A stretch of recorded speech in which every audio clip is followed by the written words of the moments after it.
नितीन गडकरी यांच्या प्रचार रॅलीमध्ये शाळकरी मुलांचा वापर झाल्याची माहिती आहे। शाळेच्या संचालकांवर या प्रकरणामध्ये कारवाई करण्याचे आदेश देण्यात आले, तर गडकरींच्या रॅलीमध्ये विद्यार्थ्यांचा वापर केल्याचा आरोप होतोय। निवडणूक आयोगाने गडकरींवर कारवाई करावी अशी मागणी काँग्रेसचे मुख्य प्रवक्ते अतुल लोंढे यांनी केलेली आहे। भारतीय जनता पक्षाचे नागपूर मतदारसंघाचे उमेदवार नितीन गडकरी यांनी प्रचारासाठी शाळकरी मुलांचा वापर केल्याचा तक्रार दाखल करण्यात आलेली आहे आणि याची दखल घेत NSVM फुलवारी शाळेच्या संचालकांवर कारवाई करण्याचे निर्देशही निवडणूक आयोगाने दिले, पण नितीन गडकरींवर कारवाई केलेली नाही।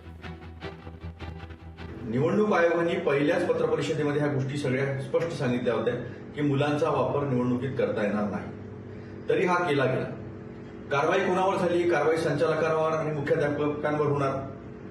ही कारवाई वास्तविक पाहता उमेदवारावर झाली पाहिजे, कारण उमेदवारांनी आचारसंहितेचा भंग केला आहे आणि सातत्यानं असं घडत आहे।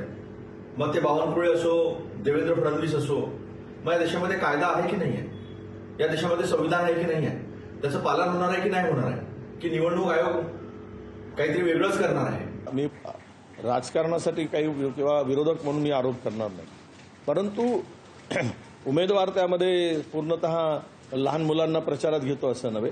ज्यावेळेस जिथे जिथे जातो तिथले स्थानिक कार्यकर्ते त्या ठिकाणी आयोजन करतात, त्यामुळे एकदम कुठल्याही पक्षाचा उमेदवार असू देत, आता मिरवणुकीमध्ये लहान मुलं येतातच, त्यांना हौस असते, झेंडा घेतात, बिल्ले घेतात, याचा अर्थ की उमेदवार त्याला जबाबदार आहे असं मी मानत नाही।